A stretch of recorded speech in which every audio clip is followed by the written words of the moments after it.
The Orange Grove families. The iconic Grove Street green is a staple of gaming history, but the original vision for CJ's gang was almost entirely different. In the early beta of San Andreas, the gang was actually called the Orange Grove families. The entire color scheme and wardrobe were completely flipped. Sweet wore a plain black t-shirt and headscarf. Big Smoke rocked a white sports top with no hat showing off his bald head, and Ryder wore a plain black hoodie with no sunglasses. It gave the gang a much darker, grittier, and more grounded vibe, compared to the bright, coordinated colors of the final release. Looking back, the fact that Smoke and Ryder weren't wearing the gang's signature colors from the very beginning actually serves as brilliant, accidental foreshadowing for their lack of loyalty. Rockstar eventually completely overhauled their designs to the iconic green we know today, likely to make them stand out better against the Bala's bright purple, but they forgot to scrub everything from the code. If you walk into a tattoo parlor in the final game, you can still buy a massive back tattoo for CJ that mistakenly spells out Orange Grove, a permanent, ink-stained scar of the game's beta origins. 3 protagonists in 2004. According to former Rockstar North producer Leslie Benzies, the concept of instantly switching between 3 protagonists didn't start with GTA 5. They originally planned to do it in San Andreas. They eventually shelved the ambitious idea for a decade when they realized the PS2 hardware would literally melt trying to load the map that fast.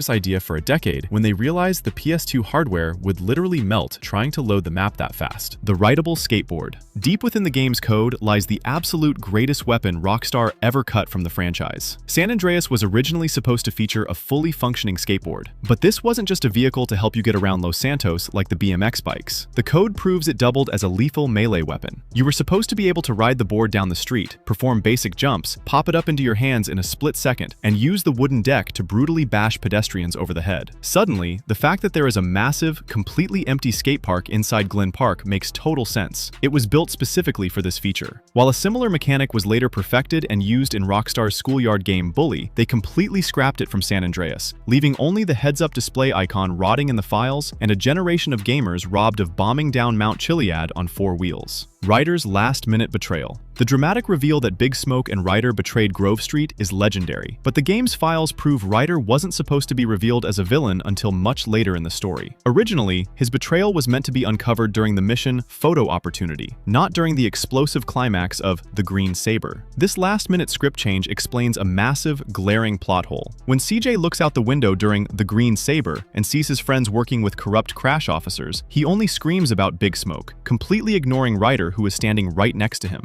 Shit, Smoke? Crash making you sell us out? Even weirder, during his death mission at Pier 69, Ryder was originally supposed to die on the spot during the shootout, and T-Bone Mendez was supposed to be the one escaping on the speedboat. Because Rockstar frantically swapped their deaths late in development, Ryder's emotional send-off is totally ruined. He has 0 unique dialogue during his final boat chase. His voice lines are literally just copy-pasted audio clips from older, unrelated missions. The RC Flower Pot. This is by far the most bizarre, wildly out-of-place cut vehicle in the entire franchise. Hidden incredibly deep in the game files is a literal flower pot on wheels. For nearly 20 years, the modding community jokingly referred to it as the RC camera and assumed it was just a broken joke asset left in by a bored developer. Because it was never finished, you can actually glitch into it and drive the pot like a normal car, inexplicably taking a passenger with you. But when the definitive edition dropped, the truth was finally revealed. This remote-controlled flower pot was originally designed to be used as a mobile stealth camera to quietly infiltrate a Las Venturas casino. It was meant to be a scouting mission to prep for a massive heist. It sounds completely absurd, but disguising a high-tech camera as lobby foliage fits perfectly into the wild, over-the-top, Ocean's 11-style tone of the Las Venturas arc before Rockstar completely scrapped the mission. Trams. San Andreas originally let you hijack and drive the trams in San Fierro. You can still find unused police dispatch audio warning, "Respond to a 1021 in Central, Doherty. Suspect last seen in a tram."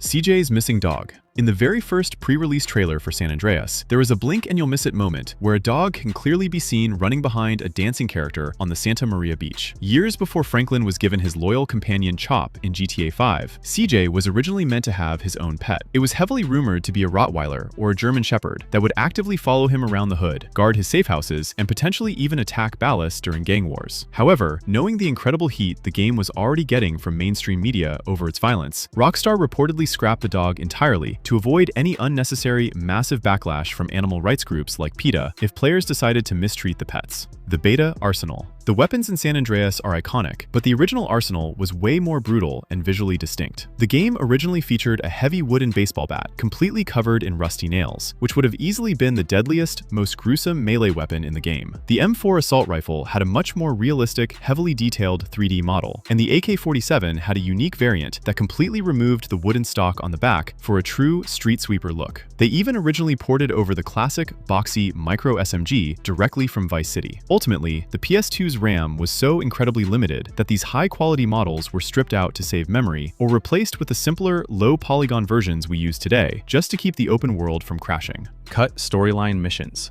2 massive missions were fully scripted, recorded, and coded, but completely removed right before launch. The Truth is Out There acted as an explosive finale to the Truth's storyline, forcing CJ to protect the crazy hippie from a massive, aggressive FBI raid on his farm after stealing the legendary green goo. This mission also featured a fully modeled, heavily armored FBI truck with a mounted, rotating machine gun on the roof that was entirely scrapped from the game. Another cut mission, Impounded, forced CJ and Caesar to boldly break into a heavily guarded Los Santos police station to steal back a towed lowrider. The audio for this mission is still fully intact in the files, proving it was cut extremely late in development and robbing Caesar of some much-needed extra screen time as your ultimate ride or die. PC co-op removal. If you played San Andreas on the PS2 or Xbox, you absolutely remember the legendary 2-player local co-op mode. By picking up a specific floating multiplayer icon, a friend could grab a second controller and cause absolute screen-sharing chaos with you across Los Santos, dual-wielding weapons from the passenger seat of a car. It was a staple bonding experience for gamers at the time. But when Rockstar officially ported the game to PC, they completely stripped the code out. PC gamers were entirely locked out of one of the best couch co-op features of the era, and it felt like a massive slap in the face until dedicated modders finally managed to rebuild the code from scratch years later. Public urination.